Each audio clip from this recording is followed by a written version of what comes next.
Welcome to Jersey Reads the Classics, an audiobook podcast delving into the finest works of our literary masters.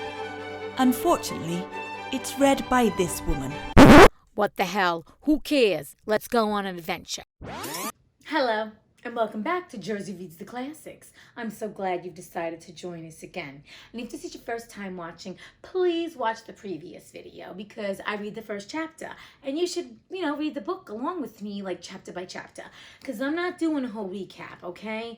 Alice, she's a badass kid. She goes down a rabbit hole, follows a bunny, trying to get into a small door to go to the garden to follow the bunny. Something like that, okay? So, welcome back. Let's go. Let's proceed to chapter 2 of Alice's Adventures in Wonderland by Lewis Carroll. Okay, chapter 2, The Pool of Tears. Curiouser and curiouser, cried Alice. She was so much surprised that for the moment she quite forgot how to speak good English. Now I'm opening out like the largest telescope that ever was. Goodbye, feet. For when she looked down at her feet, they seemed to be almost out of sight. They were getting so far off. Oh, my poor little feet. I wonder who will put on your shoes and stockings for you now, dears.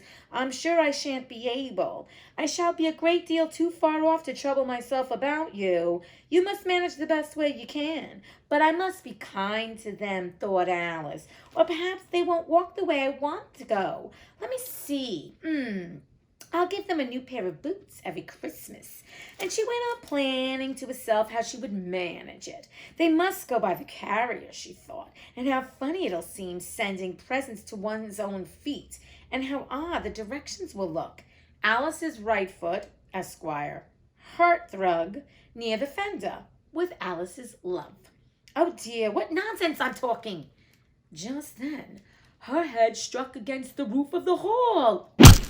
In fact, she was now more than 9 feet high, and she at once took up the little golden key and hurried off to the garden door. Poor Alice. It was as much as she could do lying down on one side to look through into the garden with one eye, but to get through was more hopeless than ever. She sat down and began to cry again. Oy. You ought to be ashamed of yourself, said Alice, a great girl like you. She might well say this. To go on crying in this way? Not this moment, I tell you.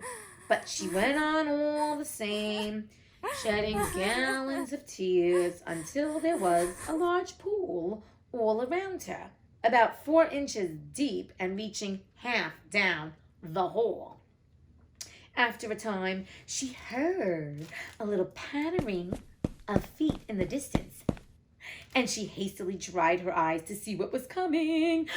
It was the White Rabbit, returning splendidly dressed, with a pair of white kid gloves in one hand and a large fan in the other. He came trotting along in a great hurry, muttering to himself as he came, "Oh, the Duchess, the Duchess! Oh, won't she be savage if I've kept her waiting?" Alice felt so desperate that she was ready to ask help of anyone. So, when the rabbit came near her, she began in a low, timid voice. "If you please, sir." The rabbit started violently, dropped the white kid gloves and the fan, and scurried away into the darkness as hard as he could go. Bye, bunny. Alice took up the fan and gloves, and as the hall was very hot, she kept fanning herself all the time she went on talking. Dear, dear, how queer everything is today, and yesterday things went on just as usual. I wonder if I've been changed in the night. Let me think. Was I the same when I got up this morning? I almost think I can remember feeling a little different. But if I'm not the same, the next question is, who in the world am I? That's the great puzzle. And she began thinking over all the children she knew that were of the same age as herself, to see if she could have been changed for any of them. Wow, I gotta be honest, it sounds like Alice is having an existential crisis right here, right now. I mean, this child is never say how old she is, but now she's asking, who am I? I'd like to know. I mean, she's not 24601. If you're a musical theater buff, you'll know who that is. That's Jean Valjean from Les Miserables. That's his jail number, 24601. But anyway, let's proceed with Alice and her existential crisis. I'm sure I'm not Ada, she said, for her hair grows in such long ringlets, and mine doesn't go in ringlets at all. And I'm sure I can't be Mabel, for I know all sorts of things, and she knows such of every little. Besides, she's she, and I'm I, and oh dear, how puzzling it all is. I'll try if I know all the things I used to know. Let me see. 4 times 5 is 12, and 4 times 6 is 13, and 4 times 7 is, oh dear, I shall never get to 20 at that rate. However, the multiplication table doesn't signify. Let's try geography. London is the capital of Paris, and Paris is the capital of Rome, and Rome, no, that's all wrong, I'm certain. I must have been changed for Mabel. I'll try and say, how doth the little, and she crossed her hands on her lap, as if she was saying lessons, and began to repeat it, but her voice sounded hoarse and strange, and the words did not come the same as they used to. How doth the little crocodile improve his shining tail, and pour the waters of the Nile on every golden scale? How cheerfully he seems to grin, how neatly spread his claws, and welcomes little fishes in with gently smiling jaws. I'm sure those are not the right words, said poor Alice, and her eyes filled with tears again as she went on. Oh, I must be Mabel after all, and I shall have to go and live in the poky little house and have next to no toys to play with, and oh, ever so many lessons to learn. Now, I've made up my mind about it. If I'm Mabel, I'll stay down here. It'll be no use their putting their heads down and saying, come up again, dear. I shall only look up and say, who am I then? Tell me that first, and then if I like being that person, I'll come up. If not, I'll stay down here till I'm somebody else. But, oh dear, cried Alice, with a sudden burst of tears, I do wish they would put their heads down. I'm so very tired of being all alone here. I mean, these are some good questions that this child is asking. Honestly, did you ever think about who am I? And I'm not talking about being other people, but at times in your life, when you're facing some adversity, it's like this is a test of your character. What is your character? Who are you now at this moment? Because when life is great and everything's flowing, it's honest to be all great and whatnot. But when shit's going down, who are you? Who are you? These are the questions. These are the questions only you can answer. As she said this, she looked down at her hands and was surprised to see that she had put on one of the rabbit's little white kid gloves while she was talking. How can I have done that, she thought. I must be growing small again. She got up and went to the table to measure herself by it and found that, as nearly as she could guess, she was now about 2 feet high and was going on shrinking rapidly. She soon found out that the cause of this was the fan she was holding, and she dropped it hastily, just in time to avoid shrinking away altogether. That was a narrow escape, said Alice, a good deal frightened at the sudden change, but very glad to find herself still in existence. And now for the garden. Oh! And she ran with all speed back to the little door. But alas, the little door was shut again, and the little golden key was lying on the glass table as before. And things are worse than ever, thought the poor child, for I never was so small as this before, never. And I declare it's too bad that it is. As she said these words, her foot slipped, and in another moment, splash! She was up to her chin in salt water. Her first idea was that she had somehow fallen into the sea, and in that case, I can go back by railway, she said to herself. Alice had been to the seaside once in her life and had come to the general conclusion that wherever you go to on the English coast, you find a number of bathing machines in the sea, some children digging in the sand with wooden spades, then a row of lodging houses, and behind them, a railway station. She's good. She's good. She's putting shit together. This Alice is a smart broad. I'm just going to keep saying it. You're smart, Alice. However, she soon made out that she was in the pool of tears, that which she had wept when she was 9 feet high. I wish I hadn't cried so much, said Alice as she swam about, trying to find a way out. I shall be punished for it now, I suppose, by being drowned in my own tears. That will be a queer thing, to be sure. However, everything is queer today. Oh, here's Alice. Yes. In a pool of tears. Did you ever just wallow in your tears? Sometimes it's good to cry it out. I do believe in having a good cry. Some days things just suck. And there ain't nothing wrong with letting it out because, honey, tears are healing. You know what I mean? It's like when, okay, I live in California and it's really hot and dry. And then you're just like, but we need the rain. Hello, it's water. Just like your tears, okay? So there's nothing wrong with crying. Even for you boys and men, there's nothing wrong with crying, okay?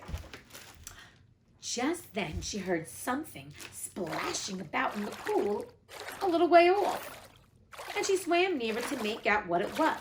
At first she thought it must be a walrus or a hippopotamus, but then she remembered how small she was now, and she soon made out that it was only a mouse that had slipped in like herself. Would it be of any use now, thought Alice, to speak to this mouse? Everything is out of the way down here, and I should think very likely it can talk.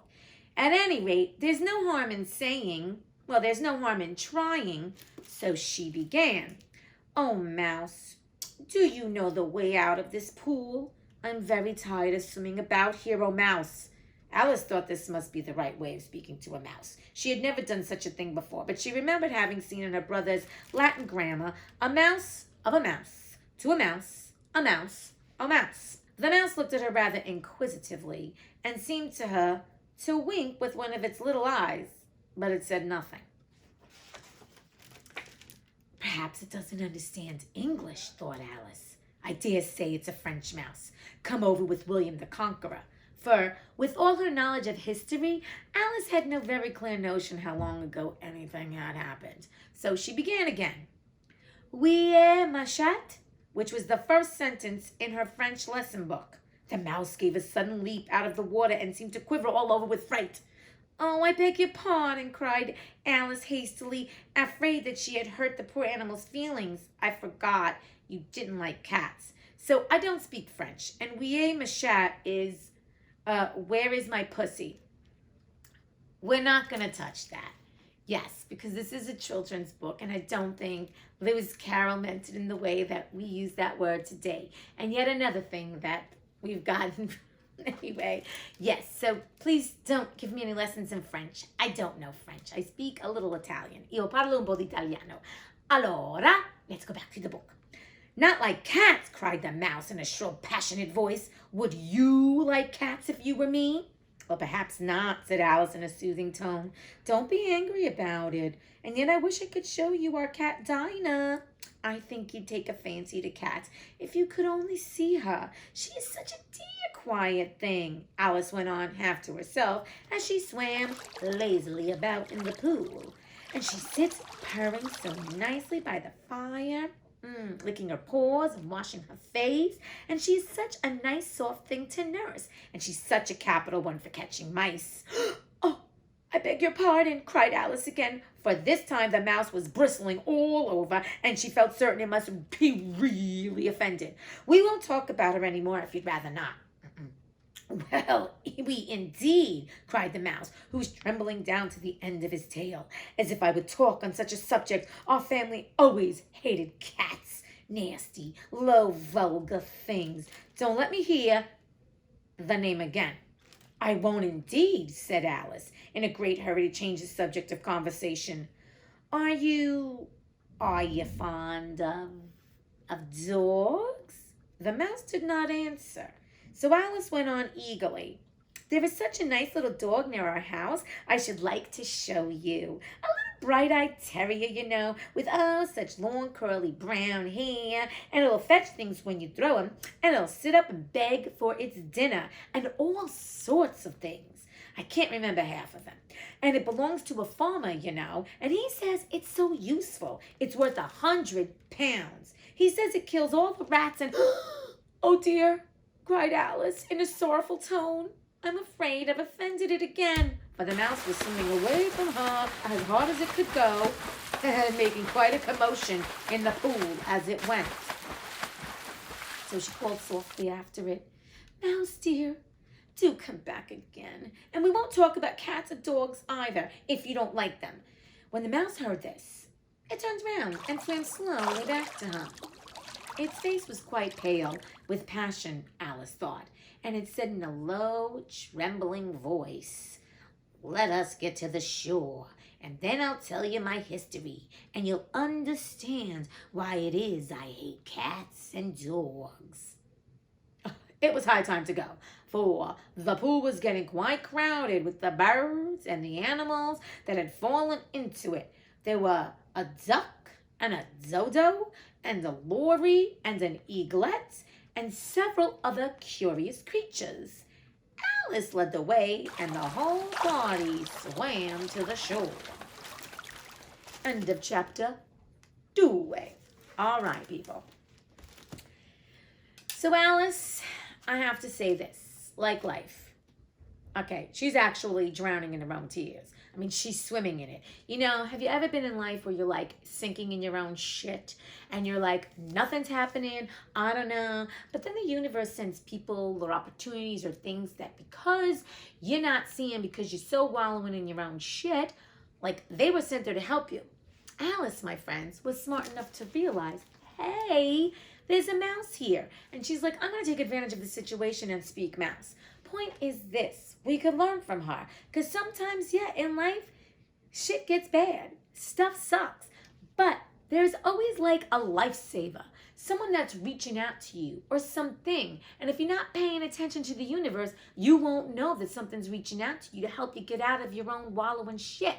So pay attention in those times, in those moments, and look around and take advantage of the opportunity like Alice did. She talked to the mouse. I mean, she insulted the mouse, but she really didn't know. In her defense, once again, she's a kid. Of course, mice don't like cats and dogs, but that's not the point. The point is, Alice knew how to grab an opportunity and to see a way out of the water. So, on that note, my friends, we are swimming to shore. Remember, no matter where you are, wherever you're feeling that it's not your best moment, you're gonna get to shore. If you stop wallowing, you stop flailing around. Sometimes it is best to get quiet, get tranquil, be calm, and let the shore take you. Let the current take you to the shore.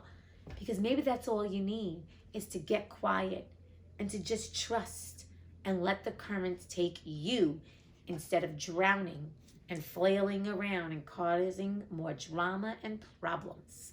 Okay? So, I'm wishing you a wonderful day, and I'm knowing that you're just blessed and never stressed. And I look forward to reading chapter 3 with you, and I hope you've enjoyed. I'm so glad we had this time together. That's a very old story, an old show that I used to love, but that's not the point. Anyway, you have a great day. Stay inspired, stay blessed, stay beautiful, stay yourself, my friends. And you know what? Don't let anybody tell you differently about who you are. You know who you are. All right, until next time. Okay, bye now.